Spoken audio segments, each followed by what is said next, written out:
রাখি যে SPF মানে হচ্ছে সান protection formula or San protection factor, যেটাই বলে না কেন, SPF এর ভূমিকা স্কিনের জন্য ভীষণ ভীষণ একটা জরুরি ভূমিকা পালন করে। কারণ এই উইদাউট SPF এ কিন্তু ভীষণ বড় আকারে স্কিনের একটা রোগের সৃষ্টি করে, স্কিনের উপরিভাগ বলুন বা স্কিনের ভেতর লেয়ার্সও ক্ষতি হয়। আবার সানস্ক্রিন ইউজ করতে করতে মানে SPF ইউজের নর্মালি ইউজ করতে করতেও কিন্তু যেই প্রবলেমগুলো আসছে, সাধারণত যেই জটিল রোগে আমার চলে যাচ্ছিল স্কিনে আমি ভুগছি, সেখান থেকেও রেহাই পাওয়া যায়।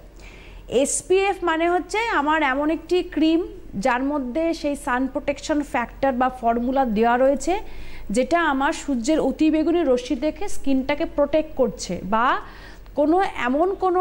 মানে মানে লাইট যেটা থেকে আমার UV রেজের মতনই ক্ষতিকারক রশ্মি কিছু আসছে, তার থেকেও আমার স্কিনটাকে প্রোটেক্ট করছে, যার ফলে আমার পিগমেন্টেশন,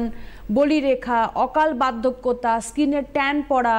স্কিনের মধ্যে কুঁচকে যাওয়া, সমস্ত রকমের থেকে আমার স্কিনটাকে কিন্তু রক্ষা করছে SPF। বেশ, একজন